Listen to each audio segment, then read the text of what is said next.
Boa tarde, pessoal. Meu nome é José Fabiano, faço parte do GFX Unifal, Grupo de Estudos em Fisiologia do Exercício. Hoje estamos aqui com o professor Fábio Santos Lira, que vai apresentar para a gente inflamação do tecido adiposo, implicações nutricionais e treinamento físico. Fábio, seja bem-vindo e ótima apresentação. Obrigado, boa tarde a todos. Fico muito honrado com o convite. É sempre bom falar para grupos, né, fora do nosso convívio, para que a gente conheça novas pessoas e novas pessoas nos conheçam. Então, eu sempre fico muito grato quando eu recebo os convites. Como já apresentado, eu sou o Fábio, eu sou docente na Unesp, no campus de Presidente Prudente, estou alocado no Departamento de Educação Física.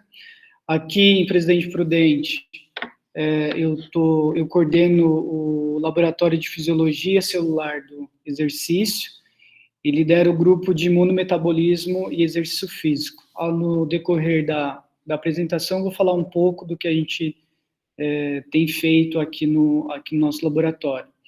E até algumas semanas atrás, eu estava credenciado no programa Ciências da Motricidade, né, o programa de pós-graduação em Educação Física. Esse programa agora ele é chamado de Ciências do Movimento, porque teve a fusão entre o programa da Educação Física e o programa da Fisioterapia, né? Então, agora eram dois programas. Nós estamos unidos em um único programa para contemplar, né, um número maior de docentes. O tema que eu vou comentar com vocês hoje, na verdade, eu trouxe alguns slides bem ilustrativos para a gente bater um papo sobre a inflamação do tecido adiposo e, principalmente, o que nós estudamos, né, o que eu venho tentando explorar desde da época do mestrado, algumas intervenções nutricionais e do treinamento físico, adoção do treinamento físico, no controle da inflamação do tecido adiposo, seja em uma condição de doença catabólica, como o caso do câncer, ou numa condição de obesidade, né, que é uma outra pandemia no qual o mundo está vivenciando há muito tempo e não tem nenhum tipo de vacina, né, para essa pandemia. Bom, só para fazer uma sugestão de leitura, esse é um projeto que eu e mais dois ex-alunos, né, a Bárbara foi minha aluna de doutorado, e o Fabrício eu fui supervisor de pós-doutorado dele.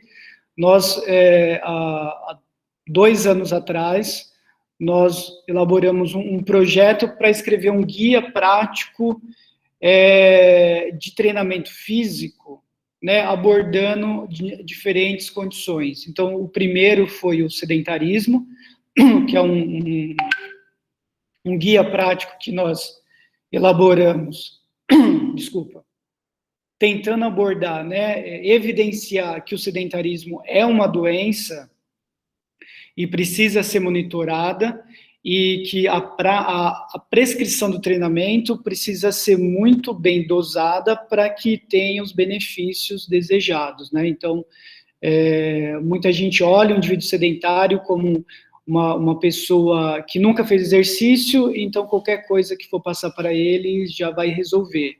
Mas, na verdade, existe toda uma complexidade por trás desse comportamento, né, que é a não realização da atividade física.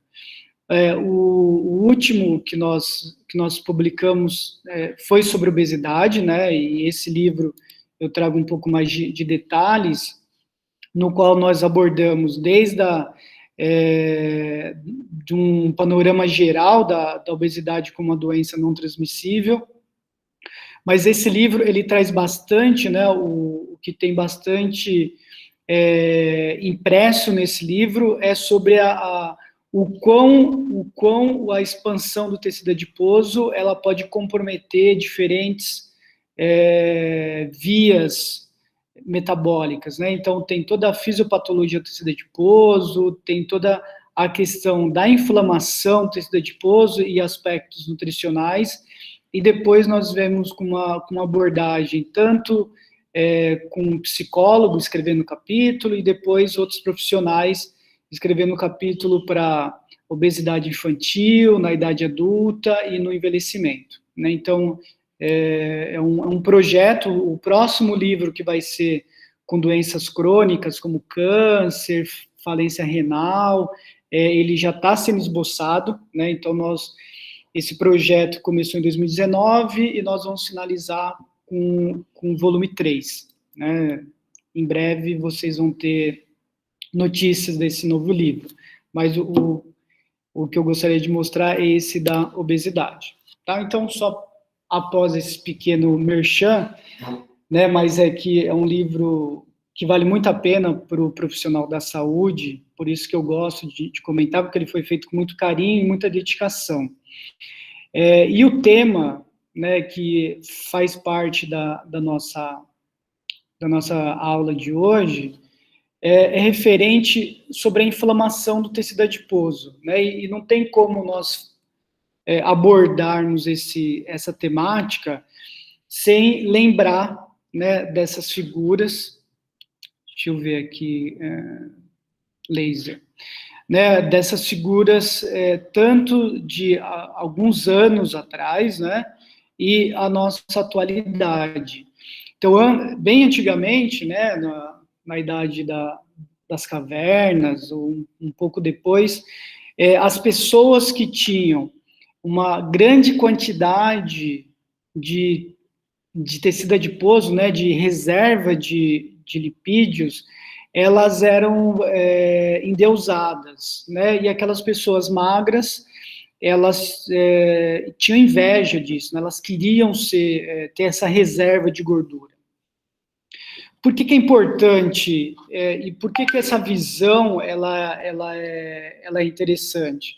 Porque, nitidamente, né, como antigamente você tinha que caçar para comer, e além disso você era caçado, se você tivesse baixas reservas de tecido adiposo, você tinha uma quantidade de energia limitada, né? Então você facilmente, após 7, 10 dias, você iria morrer, né? Você não tinha reserva o suficiente para manter o seu corpo por um longo período de jejum, tá? Então, por isso que as pessoas desejavam ter grandes reservas de gordura.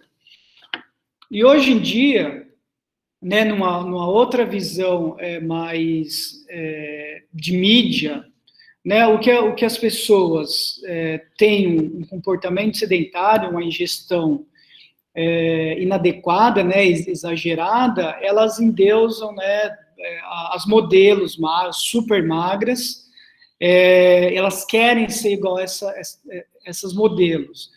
Mas esse cenário, né, tanto antigamente, né, se você olhar essa figura, dá uma impressão que as pessoas querem serem magras para ser aceitas no seu âmbito social, tá? Então, durante muito tempo, e ainda tem muito essa questão que ser magro é algo que as pessoas invejam por conta de ser aceito nos seus ambientes, tá? E o obeso é aquela pessoa que é rejeitada, que não consegue se enturmar, né? Tem essa questão da estética muito empregada, né, nesse contexto. Só que, na verdade, a grande problemática do excesso de gordura, né, o excesso dos depósitos de tecido adiposo, está intimamente relacionado com o papel endócrino desse tecido adiposo. Então, teve um boom, né, nesse conhecimento sobre a fisiologia do tecido adiposo, quando o professor Friedman, em 94, ele detectou um hormônio que era produzido pelo tecido adiposo, no qual ele tinha uma sinalização extremamente refinada com o sistema nervoso central. Então, o que ele descobriu é que quando ele removia, ele deletava um gene chamado DOB-OB, né, dado o nome por conta da obesidade.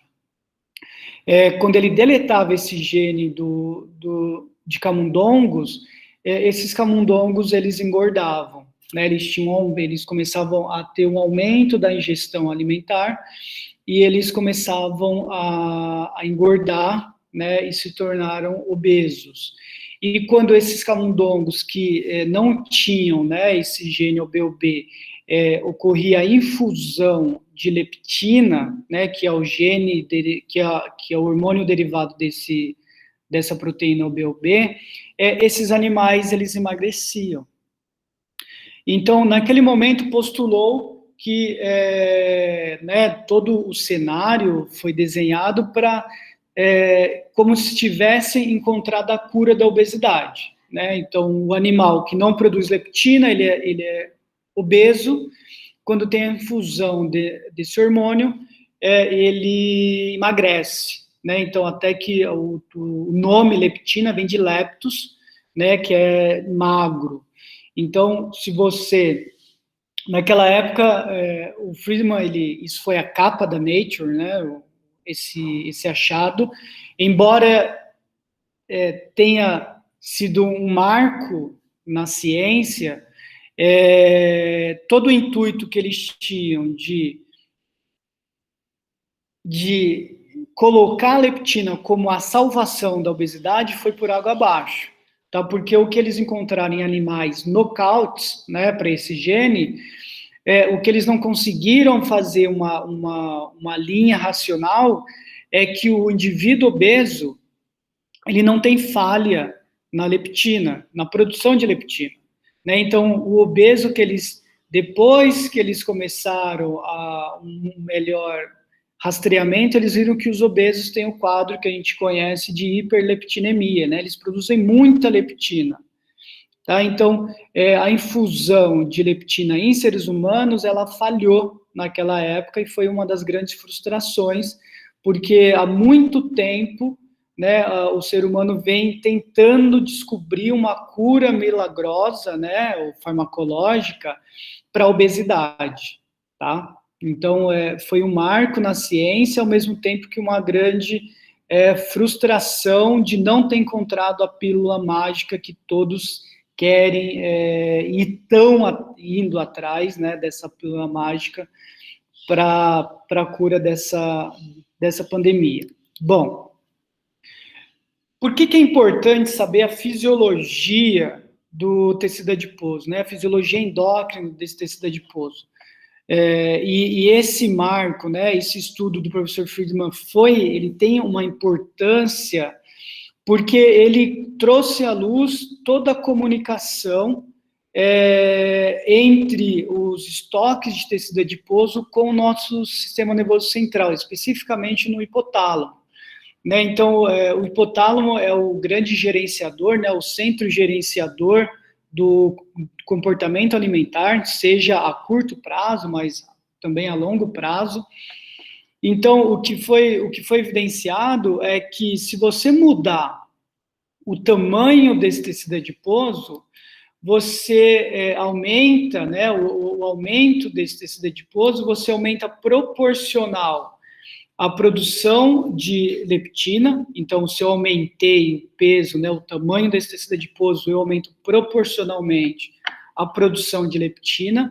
Essa leptina, através de receptores OBRB, ela age em núcleos hipotalâmicos, no qual vai sinalizar, né, com que ocorra uma redução da ingestão alimentar e aumento do gasto energético.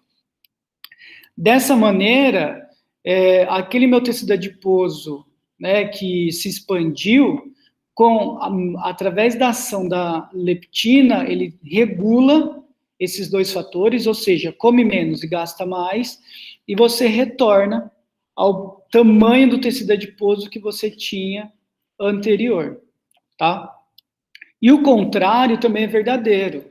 Quando você diminui o tamanho do tecido adiposo, você diminui a produção de leptina.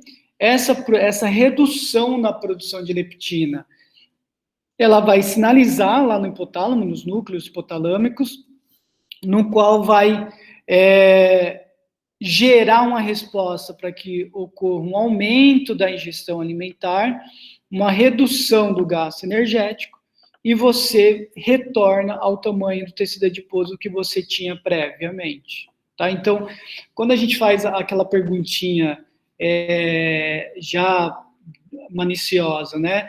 É mais fácil engordar ou é mais fácil emagrecer? Né? E a maioria, né, a maioria das pessoas fala, é muito mais fácil engordar.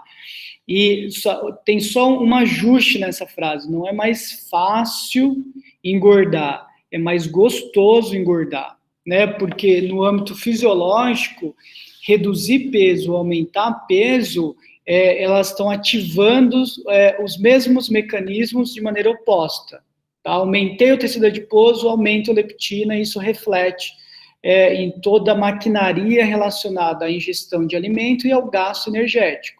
Se eu diminuo o meu tecido adiposo, eu diminuo a leptina, isso tem um reflexo direto, no qual eu vou estimular o aumento da ingestão alimentar e redução do gasto, para que eu retorne ao tamanho do tecido adiposo anterior. Tá? Então, de maneira fisiológica, engordar tem a mesma dificuldade ou facilidade que emagrecer.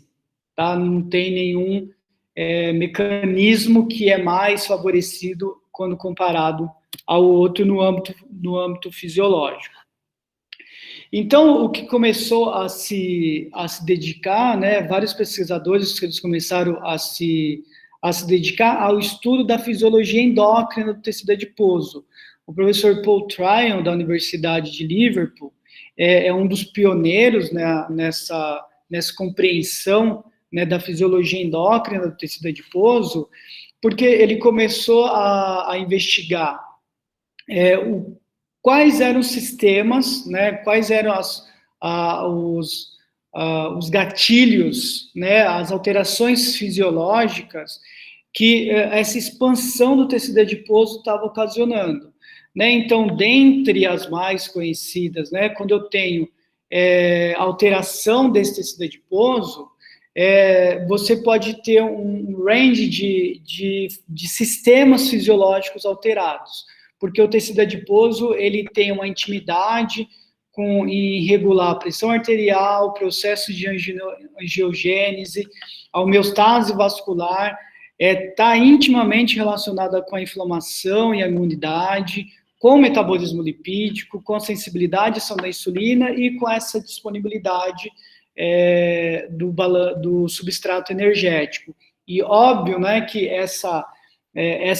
esse aumento, essa redução do tecido adiposo está intimamente relacionado ao balanço energético. Se o indivíduo está comendo mais, comendo menos, gastando mais ou comendo menos, né? Então, essa plasticidade do tecido adiposo reflete em diferentes sistemas.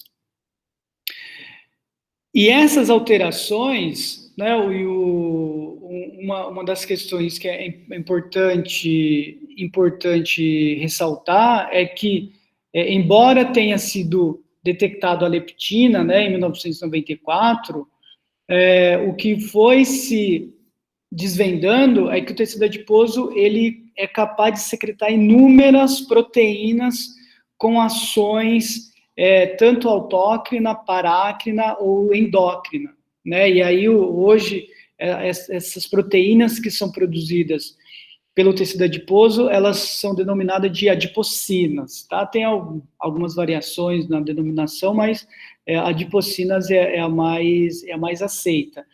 E algo bem curioso para quem gosta, né, de história, o professor Paul Tryon, ele trabalhava com modelo de obesidade, né, estudando o tecido adiposo de pessoas obesas, e tinha a professora Cheng no mesmo laboratório, era uma chinesa, que ela estudava o tecido adiposo de pessoas com câncer.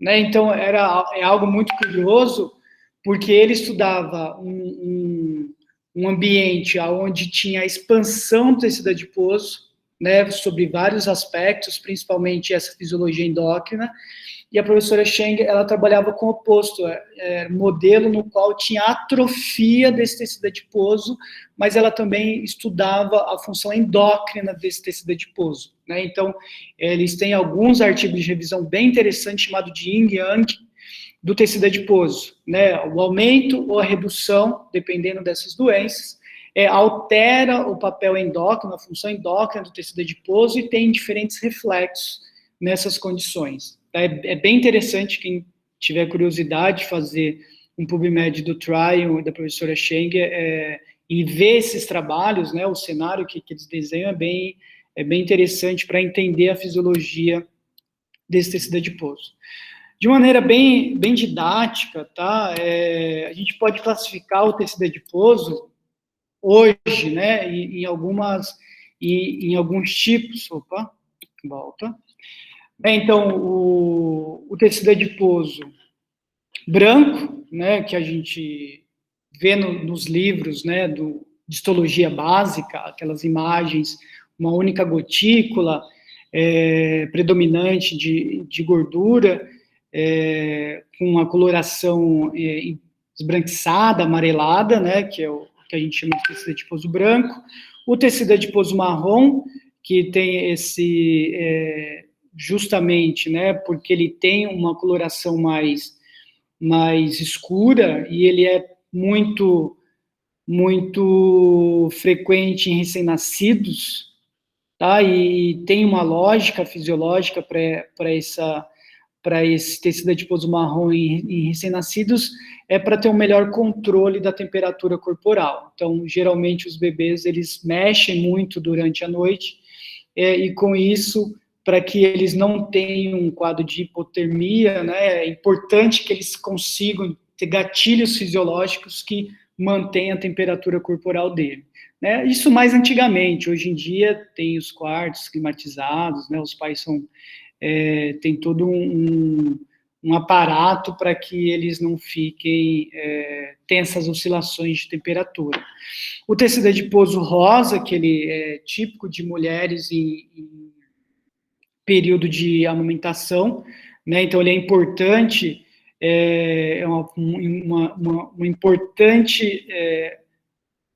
um importante tecido endócrino e metabólico ali para a produção de leite, né? E esse tecido ele começa a ter todo o processo de adipogênese durante o processo de amamentação, né?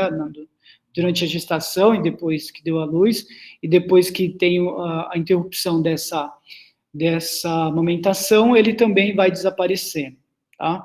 E o que tem muito hoje em dia, né, o que se discute muito, e eu trouxe aqui o trabalho do Spearman, que ele fala da questão do tecido adiposo bege, né, que até tem bastante trabalho mostrando que o exercício físico, a exposição ao frio, pode fazer esse processo de transição de coloração, né, fazer o tecido adiposo branco se tornar um típico marrom, né, ainda tem bastante coisa que precisa ser entendido sobre essa mudança metabólica do tecido adiposo, mas é algo, né, que já foi até capa da Veja, foi capa da New York Times. Então, assim, são sempre buscas, né,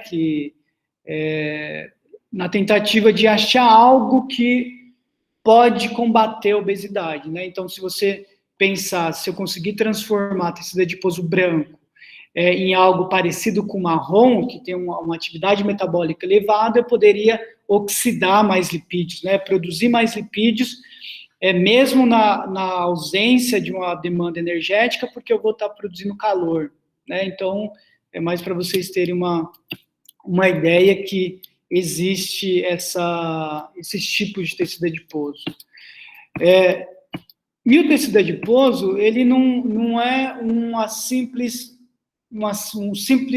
reservatório de gordura, né? Ele é uma célula ele é um tecido extremamente rico, né? Então, ele é formado, obviamente, grande parte por adipócitos, mas ele consiste em células endoteliais, células nervosas, células do sistema imunológico, nódulos linfáticos, fibroblastos, tecido conjuntivo e pré-adipócitos. Então, o tecido adiposo não é um simples reservatório, né? Ele tem uma riqueza celular no qual a gente começa a compreender o quão importante esse tecido, o quão complexo é essa funcionalidade do tecido adiposo. E por isso que aumentar muito, né, ou diminuir muito o tecido adiposo, você tem uma alteração drástica na função endócrina desse tecido, porque ele tem uma riqueza de células que podem estar sendo comprometidas, na verdade, podem não, estão sendo comprometidas com esse aumento exagerado ou com essa redução exagerada do tecido adiposo, tá?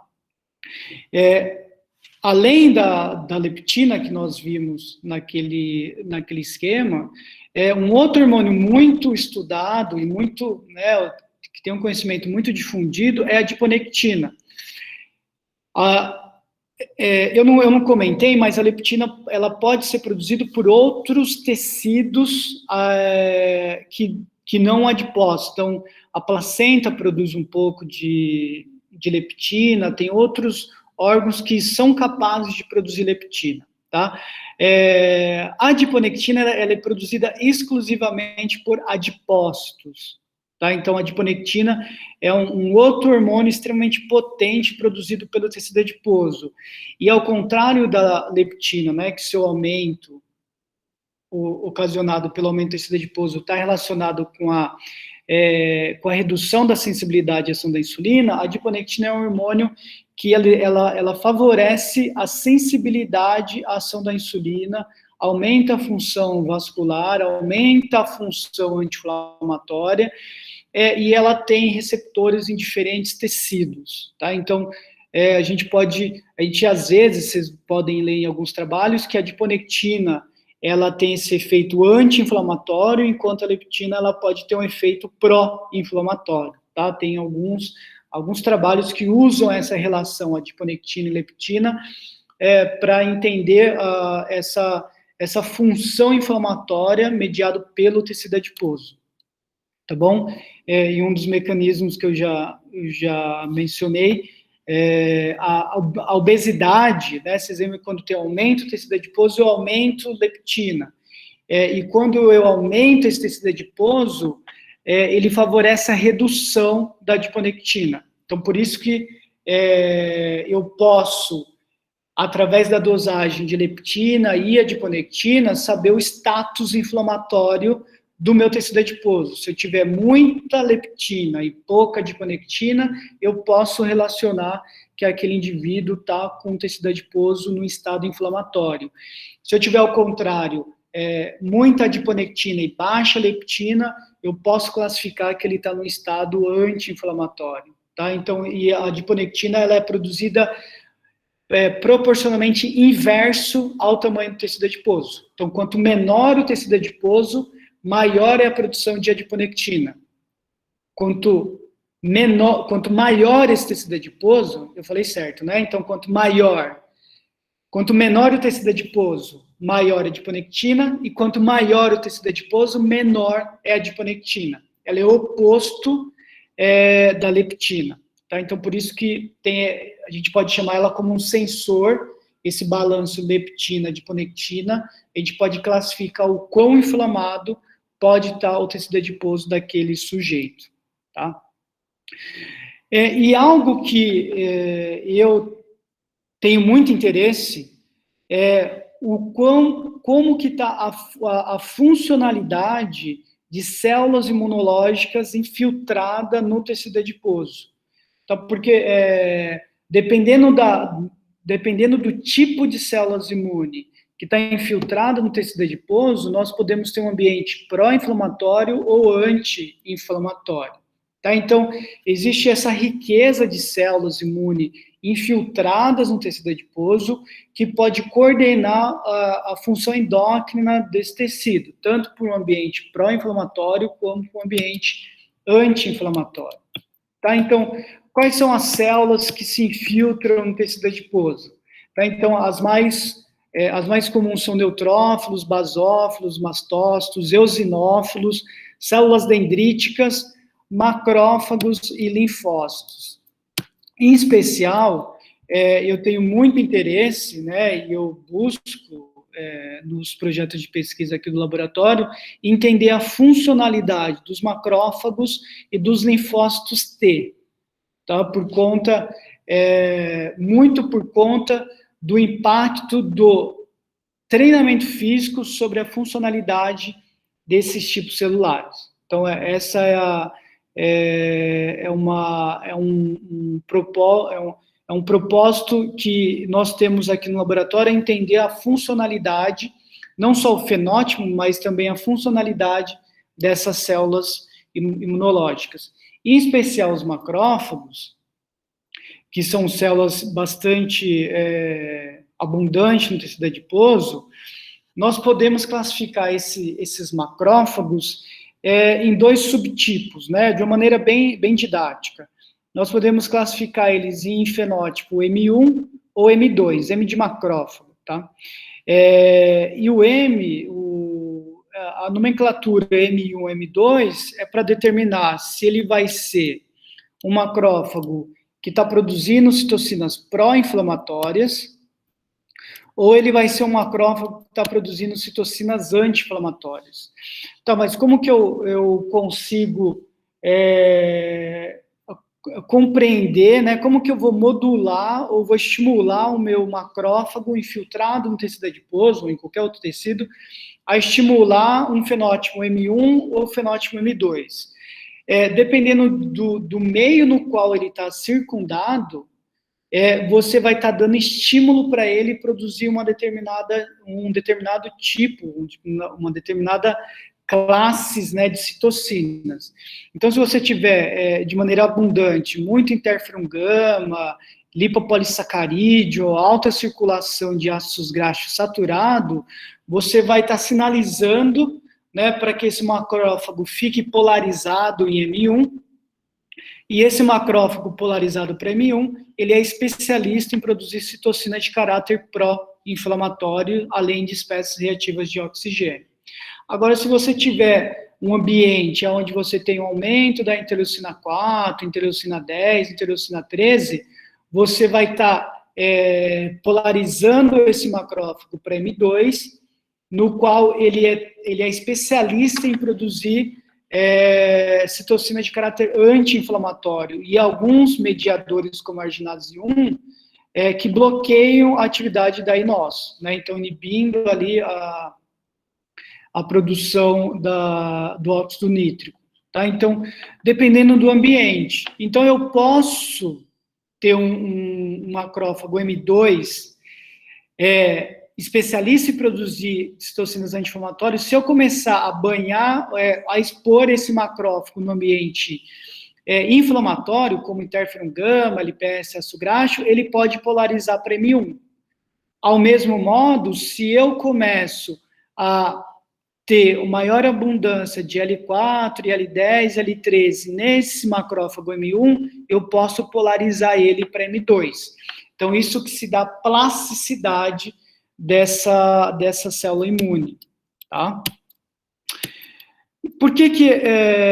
Como que eu ativo, né, essa cascata inflamatória? Por que o LPS e o aumento de ácido graxo saturado é tão determinante para que eu tenha um estímulo, né, para gerar ou polarizar um macrófago para ele ser um pró-inflamatório?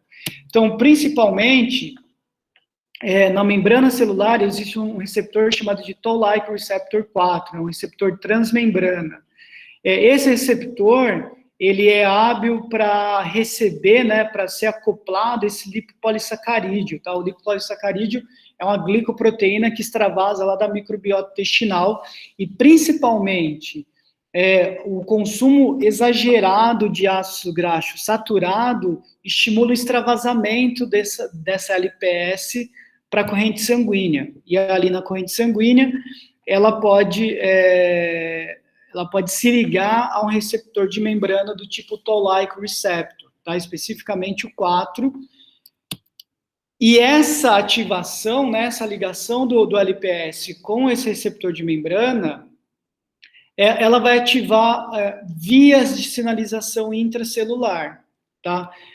Dentre as vias mais conhecidas, tá a via do IKK, né, da proteína que está relacionada com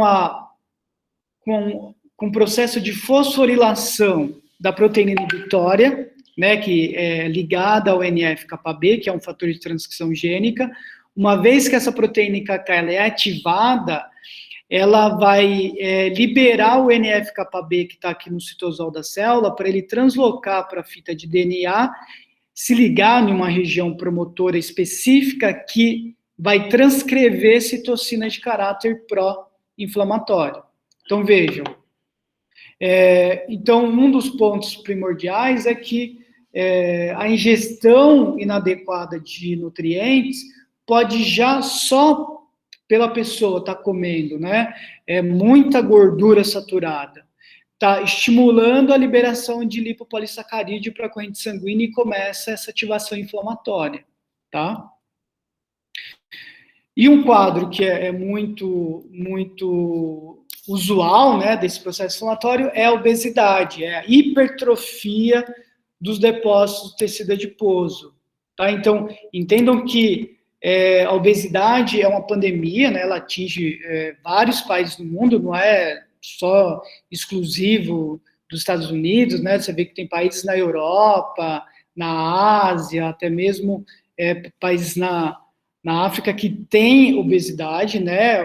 Mas os altos índices estão nos Estados Unidos, obviamente, Canadá, o Brasil também é um país que é crescente o número de obesos, quase 50% da população, pelas últimas atualizações, já exibem sobrepeso, né, em todas as faixas etárias. Então, esse aumento, aqui é um gráfico antigo de 2017, mas é algo assustador, o número de pessoas, adultos obesos, tá? Tem outros gráficos, outras projeções para crianças e idosos, mas o número de indivíduos obesos é crescente, né? A gente tem vários fatores que a gente pode apontar. E esse aumento exagerado do tecido adiposo, essa hipertrofia, né, acelerada do tecido adiposo, está relacionada com o surgimento de várias outras doenças, tá?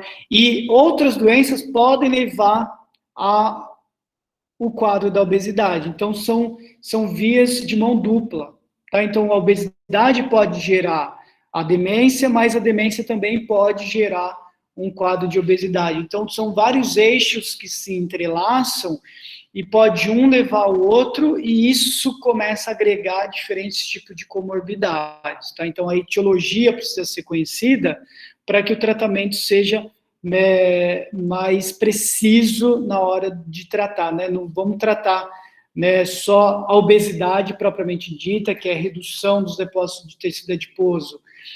Pode ter uma outra origem que não é só, ou não foi primordial, simplesmente pelo aumento do tecido adiposo. Pode ter um gatilho prévio a esse aumento do tecido adiposo. Por isso que é importante ter uma compreensão da etiologia daquele processo, tá? Mas de uma maneira mais geral, né, voltando mais para a nossa área, o que a gente tem conhecimento é esses dois hábitos, né? As pessoas comendo muito fast food, que rico em... é até uma maldade mostrar esse lanche agora às 5:45, né? Vai batendo ali o horário da janta, mas é um fast food que está recheado de gordura saturada, no qual vai estimular aquela via que eu mostrei para vocês. E o comportamento sedentário, né, embora isso seja uma placa dos Estados Unidos, também tem muito brasileiro, enfim, várias pessoas que fazem isso, né?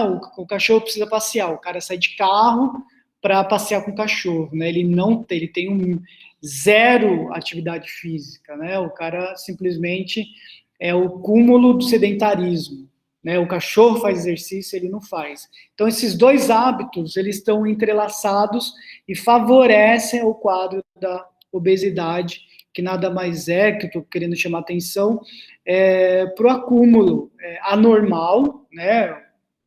Acima do normal dessas reservas que, teoricamente, deveria ser um reservatório de energia para um período de escassez.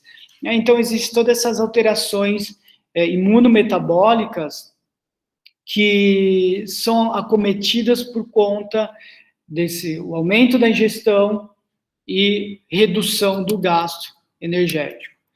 Então, a inatividade física, o sedentarismo, por que ela já é considerada, né, um fator de risco e já é classificado como uma doença, né, nos dias atuais, né? Então, essa revisão da professora Ben Pedersen, de 2009, é um Journal of Physiology muito rico de figuras, de informação.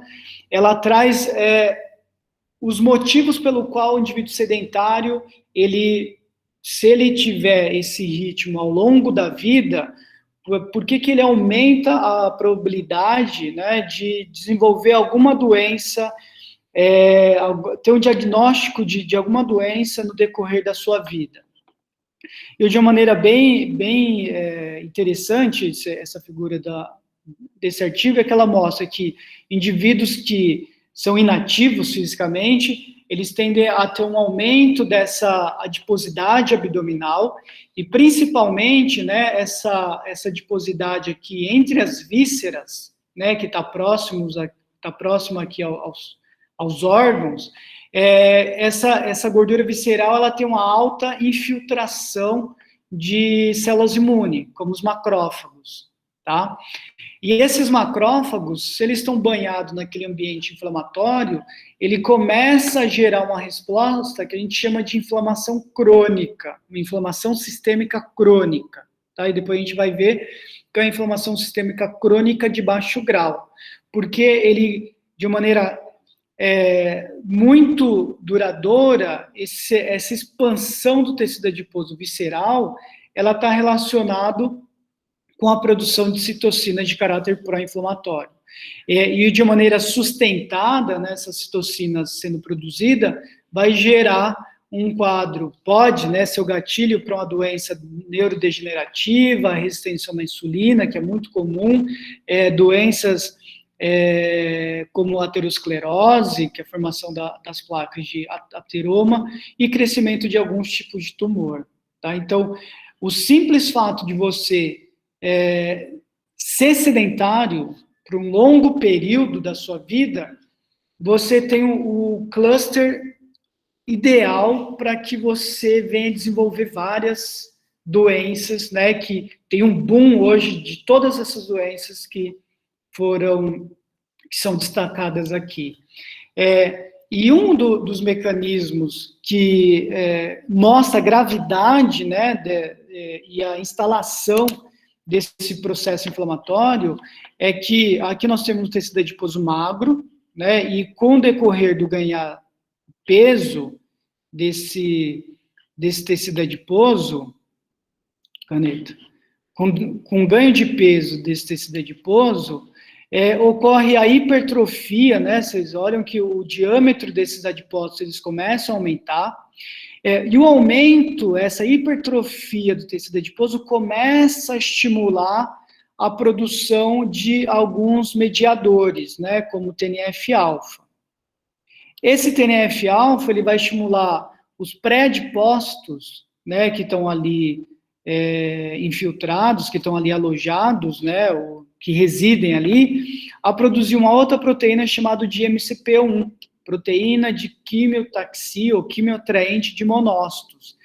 o que essa proteína faz? Ela recruta os monócitos que estão na circulação, então esses monócitos, uma vez que eles se infiltram no tecido adiposo, eles passam a se chamar macrófago, né, o macrófago recrutado, e esse macrófago recrutado, ele passa a tentar entender o que está acontecendo ali naquele ambiente, tá? Então, uma célula imune, ela é recrutada para solucionar um problema, tá? Ao mesmo tempo, né, esse adipócito hipertrofiado, ele está produzindo leptina, no qual, né, ela vai, não só a leptina, mas outros fatores como o TNF também, ele vai estimular alguns fatores de crescimento, como o VEGF, que é um fator de crescimento vascular endotelial, para estimular a angiogênese, uma vez que todos os vasos, né, os vasos que circundam esse tecido adiposo, com a expansão desse tecido adiposo, ele começa a ser comprimido, né? Então, o espaço que esse vaso tem para circular todos os nutrientes, inclusive o oxigênio, ele começa a ser comprometido porque ele está fechando o calibre dele por conta da hipertrofia do tecido adiposo. Então, eu preciso gerar a resposta rápida para que chegue oxigênio de maneira adequada para aquela célula. Uma vez que eu tenho redução do aporte de oxigênio, eu posso comprometer a sobrevivência dessas células. Com todo esse cenário, né, se o sujeito ainda continuar ganhando peso, ele continua infiltrando células imunes. Essas células imunes, com os macrófagos, eles estimulam a produção de citocinas na tentativa de restaurar a homeostase daquele tecido. E o tecido adiposo, por sua vez, vendo o macrófago, né, produzir um monte de citocina, ele começa a produzir citocinas porque ele quer induzir a apoptose desses macrófagos, né? Então, o macrófago quer induzir a morte de adipócitos, os adipócitos começam a também produzir mais citocinas para tentar induzir a apoptose desses macrófagos, e esse cenário todo gera um quadro de resistência à ação da insulina. Tá? Isso tudo eu estou comentando no tecido adiposo, mas acontece nos outros tecidos também. Então, essa alteração do tamanho do tecido adiposo, ela é tão complexa que ela gera alterações em quase todos, né, não vou falar em todos, mas quase todos os sistemas fisiológicos. Então, tem um comprometimento desde o sistema nervoso central, até um comprometimento da funcionalidade do meu fígado, do meu pâncreas, do tecido muscular, dos tecidos reprodutores, por conta dessa hipertrofia desse tecido. Em específico, quando eu falo, né, essa figura a gente já viu, do LPS ativando o Toll-like receptor e aumentando essas citocinas pró-inflamatórias, e como que essas citocinas, elas podem direcionar um quadro de resistência da insulina. Né? A insulina, para ela agir no âmbito celular, ela precisa se ligar ao seu receptor, né, um receptor de transmembrana, no qual vai ativar o substrato desse receptor de membrana, para que ele consiga ativar o glúteo transloca para a membrana e capta a glicose lá na membrana. Quando eu tenho ativação dessas vias, eu começo a comprometer a autofosforilação do IRS1. E se eu bloqueio essa autofosforilação do IRS1, quando a insulina se liga no seu receptor, eu não vou ativar a AKT. Então, se eu não vou ativar a AKT, eu não consigo fosforilar o glúteo para translocar para a membrana. Então, isso começa, né, todo um processo para que eu comece a instalar o quadro de resistência à ação da insulina. Isso está se dando por conta de uma ingestão alimentar elevada, tá? Concomitante a todos esses processos, né, também tem algumas moléculas que são produzidas ali no âmbito mitocondrial, né, como as espécies reativas que vão ativar uma maquinaria chamada de inflamassoma, né, que é mediado pela a pré-interleucina 1 beta, que também vai gerenciar e promover o aumento da produção de citocinas pró-inflamatórias, além de autorregular, estimular ainda mais a fosforilação do fator nuclear kappa B. Né? Então, vê que é um ciclo que está sendo engrenado para gerar uma resposta inflamatória. Tá? Então, todo esse processo, né, que ocorre com essa hipertrofia do tecido adiposo potencializa a produção e a infiltração de células do sistema imune, no qual vai, de maneira progressiva, que ninguém ganha peso da noite para o dia, então, por isso que é um processo progressivo, e é chamado de inflamação crônica, por conta desse período estendido, de baixo grau, porque são pequenas quantidades de citocinas que estão sendo produzidas por algumas células adiposas, e isso é perpetuado por um longo período, tá? Mas você começa a estimular ou instalar o processo de inflamação desse tecido adiposo, no qual vai aumentar, né, gerar o quadro de hipertriacilglicerolemia, por conta desses ácidos graxos que estão circulando na corrente sanguínea, não só ligado à albumina, mas ligado às VLDL. Você começa a ativar fatores de transcrição, como o HIF1-alfa, o aumento de leptina e a redução de adiponectina, então você altera a função endócrina desse tecido, além de estimular a produção dessas citocinas pró-inflamatórias.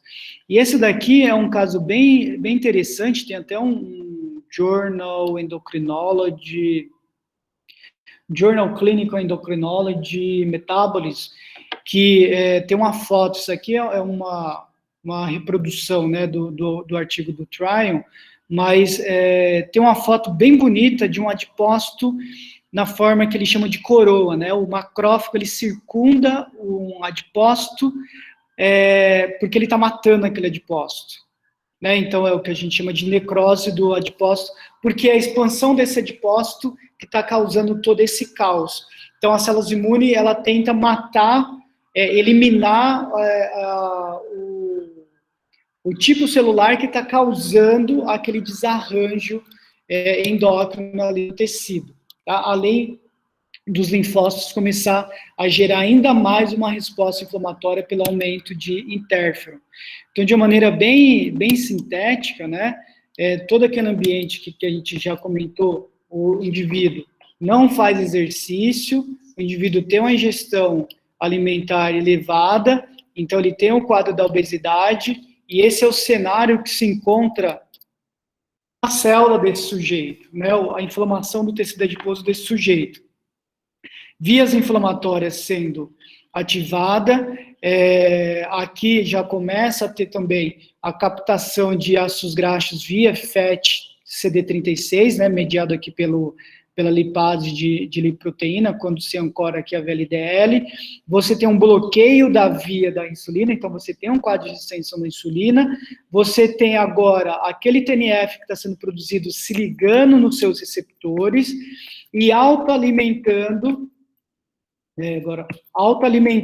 aquela via inflamatória. Então, você cria um ciclo vicioso relacionado à inflamação. E você simplesmente tem o quadro de inflamação crônica de baixo grau instalado. Tá? Então, e aí isso é o gatilho para várias doenças que nós comentamos naquele slide da professora Pedersen. Aqui, de uma maneira bem sintética, né, como que esse ciclo vicioso pode favorecer a lipólise do tecido adiposo. Então, não só a via, como eu tenho a inibição da captação de glicose, né, eu inibo a via da insulina, uma vez que eu inibo a via da insulina, eu consigo ativar a via da PKA, né? Então, quem inibe a PKA é a via da insulina. Uma vez que a insulina está inibida, a via da PKA fica ativada e eu começo a ativar as lipases, tanto a TGL como a HSL, hidrolisando o triacilglicerol, né, liberando os ácidos graxos para a corrente sanguínea, favorecendo, além da dieta, né, que é onde a pessoa tem a ingestão elevada de ácido graxo. Eu também promovo a lipólise aumentada no tecido adiposo, então eu contribuo para um quadro de lipidemia, né, com o qual eu tenho um aumento da sensibilidade do Toll-like receptor e eu crio esse ciclo imunometabólico vicioso, tá? Bom, como que o exercício pode restaurar isso tudo? Simples, tá? Então, além daquele todo o cenário metabólico, que a gente sabe que o treinamento induz, né, a melhora da oxidação de ácidos graxos, de glicose, a atividade contrátil, ela estimula a produção de várias miocinas, né? Dentre a mais conhecida, a interleucina 6, mas também um cluster de citocinas anti-inflamatórias, tá? E ele favorece essa polarização de macrófagos M1 para macrófagos M2, por conta desse ambiente. Então, é de extrema importância a prática regular de exercício, né? Atividade contrátil é um ambiente no qual a gente consegue, de maneira lenta, mas porém progressiva, gerar um ambiente anti-inflamatório na tentativa de combater esse ambiente pró-inflamatório, né? Então, só um charge aqui, que a obesidade é uma bomba relógio, que pode explodir, né? Pode ter o gatilho de várias doenças que a gente precisa urgente tratar essa pandemia. E a pergunta, né, que fica aí agora, como que a gente pode resolver isso tudo? Qual que é o caminho que a gente vai seguir para solucionar essa inflamação do tecido adiposo, né? Vocês querem uma porta muito fácil ou vocês querem um trabalho mais difícil, né? E o que é difícil, o que é fácil, né? As pessoas querem facilidade, né? Então, ir na farmácia, comprar um remédio, injetar, colocar um chip no corpo, enfim, seguir uma dieta da moda, enfim. Ninguém quer o trabalho árduo, né? Uma rotina para ter todos esses benefícios. Mas o que a gente sabe é que, só a nível de curiosidade, né, isso fica para uma outra historinha, essa interleucina 6, que tem um caráter pró-inflamatório quando ela é produzida aqui por uma célula imune, ela tem um papel anti-inflamatório quando é produzida durante a atividade contrátil, tá? É a mesma interleucina 6, porém ela é produzida em ambientes, células diferentes. Então, por isso que a interleucina 6 não é nem pró e nem anti-inflamatória, a gente tem que classificar ela como uma citocina imunomodulatória, tá? Dependendo aonde ela está sendo produzida, no ambiente que ela está sendo produzida, ela vai ter uma ação pró-inflamatória ou anti-inflamatória, né? E o que a gente sabe é que o exercício crônico impõe a redução do cenário pró-inflamatório, né? Diminui em todos os tecidos a expressão daquele receptor do tipo Toll-like receptor 4, além de aumentar a produção de citocinas anti-inflamatórias, né, que é mediado pela IL-6 produzida durante a atividade contrátil, né? Então, é uma excelente estratégia. E esse é um trabalho bem interessante do professor lá da USP, do professor José César Rosa Neto, que uma aluna dele ofereceu ácido palmítico, né, para animais que tinham uma dieta hiperlipídica, e essa dieta foi capaz de diminuir a inflamação do tecido adiposo e inibir o quadro de esteatose hepática nesse fígado, né? Esse modelo de dieta high fat induz a esteatose hepática, que é aqueles depósitos de gordura ectópico, né, que compromete a funcionalidade do fígado, mas quando teve a ingestão diária de ácido palmitoleico, esse nutriente, esse ácido graxo conseguiu impedir a inflamação desse tecido adiposo, ou desse tecido hepático, tá? É bem interessante esse trabalho. E aqui só uma mensagem, né, essa capa da Nature eu uso, eu acho que vou continuar usando durante muito tempo, que nós nascemos para correr, né? O ser humano não foi criado para ficar sentado na frente da TV.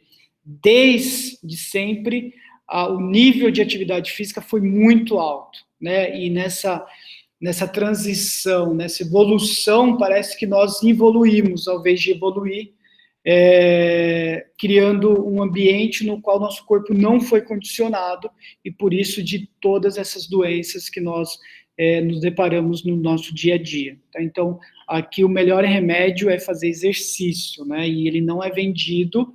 Quem conseguir fazer isso, obviamente, vai estar trilionário, né? Porque é isso que todo mundo busca, algo muito fácil, com todos os benefícios do exercício físico. Enfim, eu passei 5 minutos. Na verdade, você foi pontual demais, né? Porque a gente sempre começa com atraso, então